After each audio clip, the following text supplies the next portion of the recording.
Assalamualaikum warahmatullahi wabarakatuh. Alhamdulillah ala ni'amillah, wassalatu wassalamu ala rasulillah, la nabiyya ba'dah, la hawla wa la quwwata illa billah.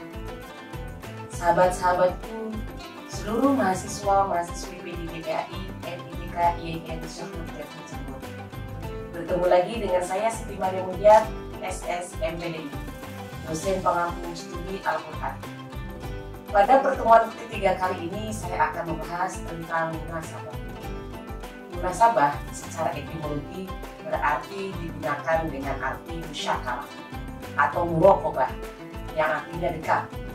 Itu menurut etimologi. Sedangkan menurut terminologi ada beberapa ulama yang mengatakan bahwa yang pertama menurut Ibnu Arabi, munasabah adalah hubungan ayat-ayat Al-Quran antara suatu bagian dengan lainnya, sehingga bagaikan satu kalimat yang maknanya harmonis dari strukturnya yang rapi. Menurut pendapat yang kedua, yaitu Imam Az-Zarkashi, adalah munasabah merupakan usaha pemikiran manusia untuk menggali rahasia hubungan antara ayat atau surat yang dapat diterima oleh akal. Ini saya contohkan dalam beberapa bentuk munasabah menurut Muhammad Ibn Syihab. Paling tidak yaitu ada 6. Beliau mengungkapkan yang pertama adalah hubungan kata demi kata dalam satu ayat. Munasabah ini terjadi karena antara bagian-bagian Al-Quran tidak ada kesesuaian sehingga tidak tampak adanya hubungan di antara keduanya. Bahkan tampak masing-masingnya ayat berdiri sendiri, baik karena ayat yang dihubungkan dengan ayat lain maupun karena ayat yang satu bertentangan dengan yang lain. Hal tersebut baru jelas ada hubungan yang ditandai dengan huruf athof. Sebagai contoh, terdapat dalam surat Al-Ghasyiyah ayat 17-20 yang berbunyi, A'udzu billahi minasyaitonir rajim, afala yanzuruna ilal ibili kaifa khuliqat wa ilal samai kaifa rufi'at wa ilal jibali kaifa nusibat wa ilal ardi kaifa sudihat. Yang artinya, maka apakah mereka tidak memperhatikan unta bagaimana dia diciptakan, dan langit bagaimana ia ditinggikan, dan gunung-gunung bagaimana ia ditegakkan, dan bumi-bumi bagaimana ia diangkat. Ini pada lafaz seakan tidak ada korelasinya kecuali dengan huruf athof.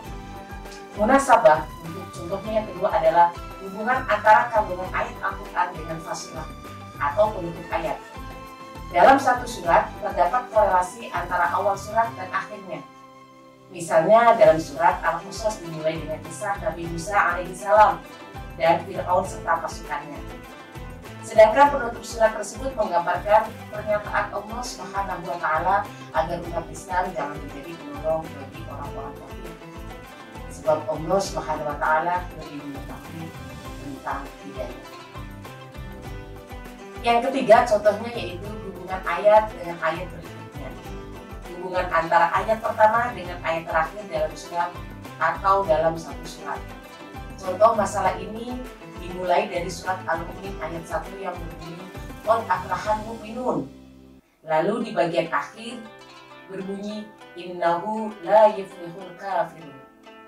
Ayat yang pertama dalam surat Al-Mu'minun menginformasikan keberuntungan bagi orang-orang mukmin. Sedangkan ayat kedua bagian akhir yaitu sholat tentang ketidakberuntungan bagi orang-orang kafir. Munasabah antara ayat ini juga dijumpai dalam contoh pada surat Al-Baqarah ayat 45. Terdapat kata al-khashi'in yang kemudian dijelaskan pada ayat berikutnya yang memberi informasi tentang maksud dari kata al-khashi'in tersebut. Wasta'inu bis-sabri was-shalah wa innaha lakabiratun illa 'alal khashi'in alladzina yadhunnuna annahum mulaqu rabbihim wa annahum ilaihi raji'un. Yang artinya jadikanlah sabar dan sholat sebagai penolongmu dan sesungguhnya yang demikian itu sungguh berat kecuali orang-orang yang khusyuk. Orang-orang yang khusyuk yaitu orang-orang yang meyakini bahwa mereka akan menemui Tuhannya dan bahwa mereka akan kembali kepada Dia. Contoh munasabah yang keempat yaitu hubungan muqaddimah satu surat dengan surat berikutnya. Misalnya antara surat Al-Fatihah dan surat Al-Baqarah, di mana surat Al-Fatihah berisi tema global tentang akidah, muamalah, kisah, janji, dan ancaman. Sedangkan dalam surat Al-Baqarah menjadikan penjelas yang lebih rinci dari isi surat Al-Fatihah. Munasabah yang kelima yaitu hubungan penutup satu surat dengan muqaddimah surat berikutnya. Misalnya pada permulaan surat Al-Hadid, yaitu dengan menutup surat Al-Waqiah ayat 96. Jadi surat Al-Hadid ayat 1 kemudian munasabah dengan surat Al-Waqiah ayat 96. Memiliki relevansi yang jelas, yakni keserasian dan hubungan dengan tasbih. Pada lafaz tasabbih bismi rabbikal azim, maka bertasbihlah dengan menyebut nama Rabbmu yang maha besar. Korelasinya dengan sabbaha lillahi ma fis samawati wal ardi wa huwal azizul hakim, yang mempunyai arti semua yang berada di langit dan yang berada di bumi bertasbih kepada Allah menyatakan kebesarannya.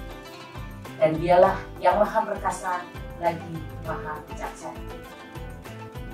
Contoh munasabah yang keenam yaitu hubungan kandungan surat dengan surat berikutnya. Al-Quran sebagai satu kesatuan yang bagian-bagian strukturnya terkait secara utuh.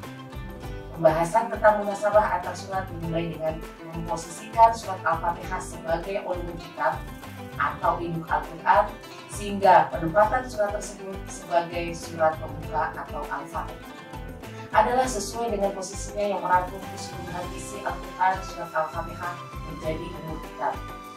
Sebab di dalamnya terkandung masalah tauhid, peringatan, dan hukum-hukum yang dari masalah pokok itu berkembang sistem hukum Islam yang sempurna melalui penjelasan ayat-ayat dalam surat-surat setelah surat Al-Fatihah. Ayat 1-3 surat Al-Fatihah mengandung isi tentang tauhid. Ini contohnya, yaitu pujian hanya untuk Allah Subhanahu wa Ta'ala, karena dialah penguasa alam semesta dan akhir, yang penjelasan rinciannya dapat dijumpai secara tersebar di berbagai surat Al-Quran. Salah satunya adalah surat Al-Ikhlas yang dikatakan sebagai sepertiga dari Al-Quran. Ayat 5 surat Al-Fatihah, Iyyaka na'budu wa iyyaka nasta'in, dijelaskan secara rinci tentang apa itu jalan yang lurus di permulaan surat Al-Baqarah. Keterangannya alif lam mim, dzalikal kitabu la raiba fihi hudal lil muttaqin. Atas dasar itu dapat disimpulkan bahwa teks pada surat Al-Fatihah dan teks pada surat Al-Baqarah terjadi munasabah. Di dalam materi studi Quran juga kita sudah membahas tentang secara etimologi, kemudian contoh-contoh munasabah. Yang ketiga adalah manfaat mempelajari ilmu munasabah. Manfaatnya yang pertama yaitu dapat mengembangkan anggapan orang yang menganggap bahwa tema-tema Al-Quran tidak mempunyai hubungan antara satu bagian dengan bagian yang lain. Yang kedua, manfaatnya adalah mengetahui hubungan antara bagian Al-Quran, baik antara kalimat-kalimat atau ayat-ayat maupun surat-suratnya yang satu dengan yang lain, sehingga lebih memperdalam pengetahuan dan pengenalan terhadap kitab Al-Quran dan memperkuat keyakinan terhadap kewahyuan dan kemujizatannya. Manfaat yang ketiga dalam mempelajari ilmu munasabah dapat mengetahui ketinggian, keindahan bahasa Al-Quran dan konteks kalimat-kalimatnya yang satu dengan yang lainnya, serta penyesuaian antara ayat atau surat yang satu dari yang lain. Manfaat yang keempat dapat membantu menafsirkan ayat-ayat Al-Quran setelah diketahui hubungan suatu kalimat atau ayat dengan kalimat atau ayat yang lain. Itu saja mungkin yang dapat saya sampaikan. Apabila ada salah kata, kurang lebihnya mohon maaf. Billahi taufiq wal hidayah wal afu minkum. Wassalamualaikum warahmatullahi wabarakatuh. New mindset, new result. Kuliah aman, kerja nyaman, hanya di PJJ PAI FITK YIN. Syekh Nurjati, Cirebon.